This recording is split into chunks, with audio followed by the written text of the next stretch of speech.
Hello, and welcome to Study with Sudhir. I am TS Sudhir. I hope you are doing well.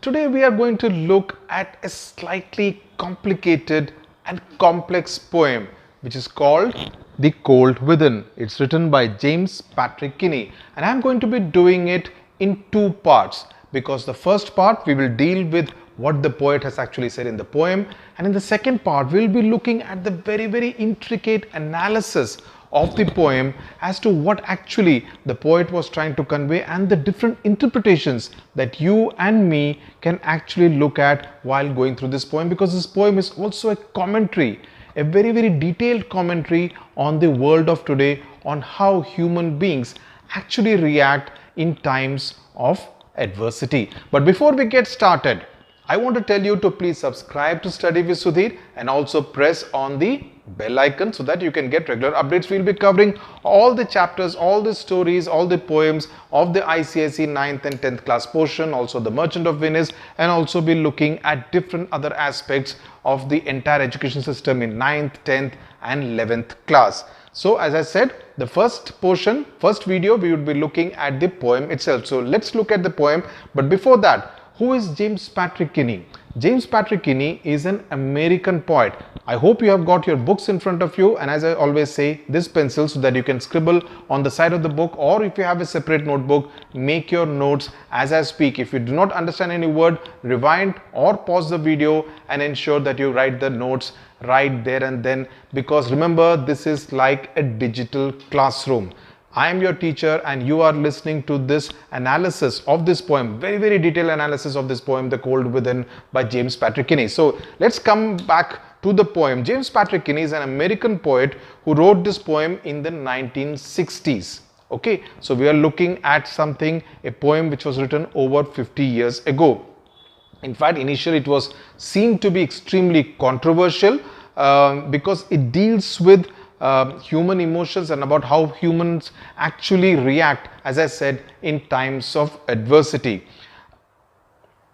The first stanza starts with 6 humans trapped by happenstance in bleak and bitter cold. Each one possessed a stick of wood, or so the story is told. Two things here. I'll come to the last part. So the story is told, which means that James Patrick Kinney himself has heard this story from someone else and it has been passed through generations. So it's not a story which took place in the 1960s but probably much earlier. So this story has been told from generations to generations, and James Patrick Kinney has heard it and he has decided to write this poem on this story that has been heard. That is the fourth sentence of the first stanza, or so the story is told. 6 humans, which means the use of the word humans, he doesn't say 6 people, because the moment you say people, it kind of has a very collective sense to it. Okay, a collective sense when you say the word people, 1,000 people, 100 people. But here he is talking about 6 humans. So he's actually marking out their individuality, and it is a gathering of specific individuals, not a collective group. So 6 humans trapped. Why is the word trapped used? Because they have been there trapped by happenstance. Happenstance as a reference to an accident. Maybe some natural calamity has happened and all of the 6 of them are stuck together. Maybe some kind of an accident has happened, as a result of which all 6 of them who are not connected to each other happen to find themselves in the same place. So happenstance is a reference to an accident, and trapped gives you a sense that they are in some kind of trouble. They are in some kind of misery, and they do not really have many exit routes available in bleak and bitter cold. Bleak and bitter cold gives you a sense of something very ominous. You understand the word ominous? Of something very negative that is likely to happen, or something very tragic that is going to happen, something bad is going to happen. So bleak is a sense when there is not any sunlight. You would have seen it in some of the European countries, or if you have traveled to Canada or even the US in the winter, you would find that the sun does not come out for days. The temperatures is in the minus 20 degrees, minus 25 degrees. It's very bleak and bitter cold. So you can imagine the kind of atmosphere, the kind of he's picture that James Patrick Kinney is actually building up in this poem, The Cold Within. Each one possessed a stick of wood. That seems to be the only belonging. In fact, I have drawn this drawing out here. This is the fire that I have drawn. Not an excellent drawing, I must admit. And there are these 6 people, each one of them having a stick of wood in their hand. That is their only possession while they are trapped by happenstance, trapped as a result of some kind of an accident or a natural calamity, while it is bleak and very, very bitter cold. Second stanza. The dying fire in need of logs, but the first one held hers back. For of the faces round the fire she noticed one was black. The first person who is being spoken of is a white woman. The first person, she is a white woman. Right at the beginning of the second stanza, James Patrick Kinney makes it very clear that their fire was dying out. The fire needed more wood to be put so that it can keep burning. The dying fire in need of logs, which means that the prospects of these 6 humans who have been trapped there do not look very good. But the first one held hers back. The first one, the white woman, did not put her stick into the fire. The phrase dying fire also gives you a sense of what possibly could be happening next. Okay, but the first one held hers back, for of the faces round the fire she noticed one was black. She noticed that the other 5 people, one of them was a black person. So therefore this white woman did not want to put her log of wood into the fire, because if she put her log of wood, it would also end up saving the black man, and she did not wish to save the black man. So she held her log of wood, her stick of wood back in order to ensure that she did not save the black man. What does it convey? It conveys a sense of racism, that the white woman, racism was very much prevalent in the America of those days, and the white woman did not want to save the black woman, even if it meant putting her own life at risk. Right at the beginning, the word that has conveyed the sense of misery, the sense of being in a very difficult situation is the word trapped, right? The first sentence of the first stanza. The third stanza. The next man looking across the way saw one not of his church, and could not bring himself to give the fire his stick of birch. Birch is a thin leaved of a hardwood tree. It's a thin kind of a stick. Okay. So the next man, who is a very dogmatic oblique rigid, someone who is very rigid about the church, about his religious beliefs, believes in the differences between the Catholics and the Protestants, the 2 arms of the church. So he is someone who is very, very religiously, very communal minded. So the next man also looked at the other 5 people, and he saw that there was someone who did not belong to his church, did not belong to his religious order. If I have to just give you an Indian context, it could possibly be a Hindu who sees a Muslim or a Christian and feels that he does not want to save them as well. Here in the case, he is obviously talking about the church, so it could have been a Catholic who does not want to save a Protestant, or it could be a Protestant who does not want to save a Catholic member. And he could not bring himself to give the fire his birch of wood. So he does not want to put the stick into the fire as well. The third one sat in tattered clothes. He gave his coat a hitch. Why should his log be put to use to warm the idle rich? Okay, so this one is a poor man.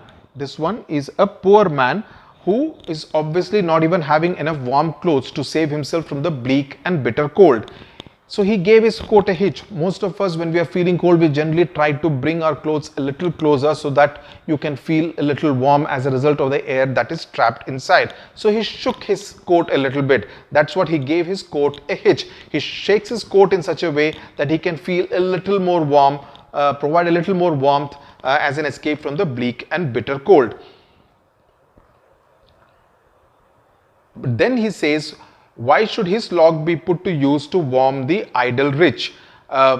Because he believes that the rich do not deserve his kindness. And you look at the word that has been used for the rich. He calls them idle rich, because he believes that the rich do not really deserve to be rich. They are not very hardworking. They are idle people, and it also shows a bias of some kind. So the first person, the second person, we have seen that what it shows is a bigotry of some kind, bigotry, which essentially means some kind of intolerance, in this case religious intolerance. In the case of the poor man, it shows a divide between the rich and the poor. There is no religious divide, there is no caste divide, there is no racism divide, but here it's a case essentially of the divide between the rich and the poor of wealth. The fourth stanza, the rich man, the fourth man is the rich man.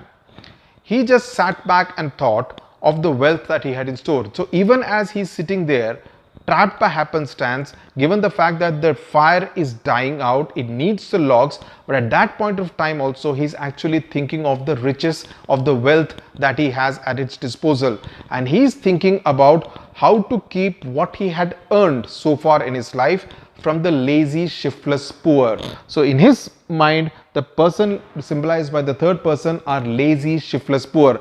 The third person calls him the idle rich in his mind. The fourth person, the rich man, calls the poor people the lazy, shiftless poor, people who do not work hard, people who are essentially poor because they are not willing to put in that effort. So he's also very greedy, because even at that point in time he's thinking about his own wealth. So the greed blinds him. He does not want to put his stick of wood into the fire because it will end up saving the lazy, shiftless poor as well. So there is a very clear class bias that is reflected in how the third person and the fourth person reacts. The third person thinks about the rich and he does not want to save him. The fourth person does not want to save the third person who is a poor person.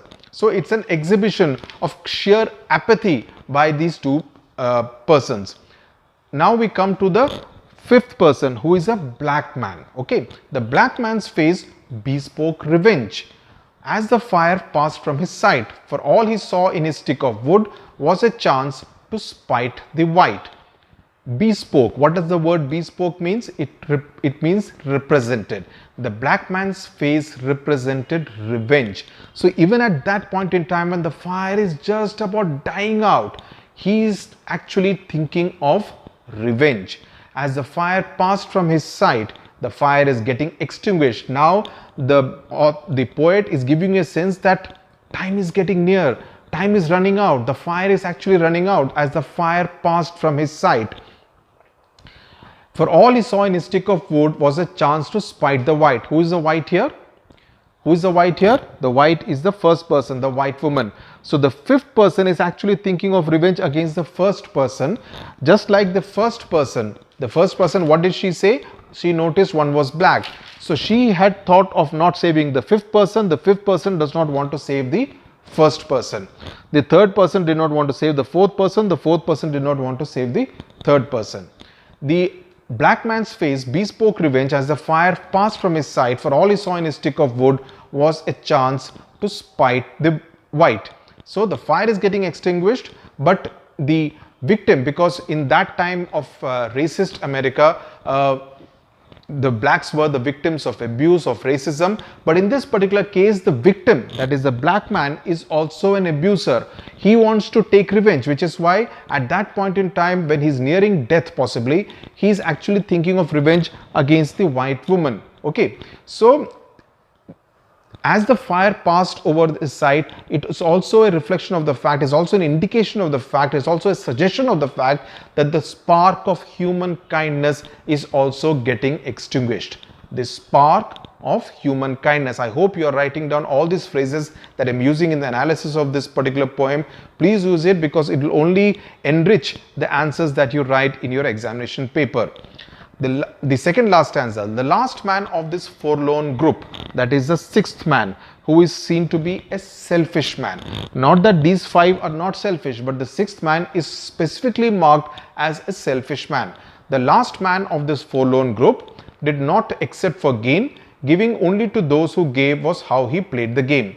Now, it's very interesting that James Patrick Kinney uses the word forlorn. Forlorn means hopeless. So at this point in time of the poem, the poet actually passes a judgment on what he thinks of this particular group. He thinks they are a hopeless bunch of people, that they did nothing except for gain. I mean, he did not do anything, pardon me, except for gain.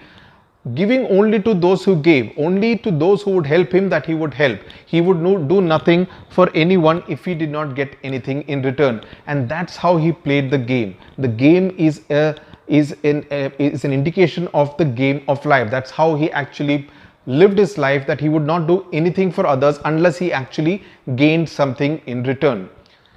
So what we have seen so far in the cases of the 6 people is a gamut, G-A-M-U-T, of negative emotions, of negativity. Everyone is only thinking of negativity about how not to help the other person, without realizing that unless they help the other person, even they would not be able to help themselves and survive in that bleak and bitter cold. So essentially it's a reflection of the world, that the world essentially is the sentiment of selfishness, of being self-centered, is actually the most prevalent. Okay, and everyone has different reasons, but the common theme is that of selfishness. Okay, their logs held tight in death's still hands. So the game is a metaphor for the game of life, as I explained, and the death still hand. Just look at the power in that phrase, death's still hands. Once you are dead, you don't move. The hands are completely still. So it's a very powerful phrase that James Patrick Kinney has used, and that's how he's personifying death itself. He's personifying death, almost making it a person by using the phrase still hands. And each person is actually an agent of death. Each person is contributing to killing 5 other people and himself, and in this particular case herself. Each person becomes an agent of death. So in that sense, it's a telling commentary. It's a telling commentary on the futility of exclusion, that everyone looks at excluding the other person and not realizing that every time they exclude the other person, they are actually harming themselves too. So the futility of exclusion is the big theme in this particular poem by James Patrick Kinney. What we will now do is that we will pause this particular video for now. We have looked at how each one of them is prejudiced and biased, and in the second video of The Cold Within, we will do a detailed and a very fascinating analysis and interpretation of what actually is the main theme. I have written the themes out here, the themes of cold, fire, death, and of course the futility of exclusion, and I'll explain to you in detail as to how you are expected to analyze this very deeply thought out poem written by James Patrick Kinney, which is actually a reflection of how society is. He obviously wrote it in the 1960s, but even if you look at it now in the year of 2019, many of the themes that he speaks about are actually hold true even in today's society, whether in India or in any other part of the country. We will do a detailed analysis. For that, you need to look at the second video of The Cold Within for a detailed analysis and explanation of this particular poem. So do tune in, do subscribe to Study with Sudhir, and do press the bell icon to get the regular updates every time we publish a fresh video. Thank you very much for watching.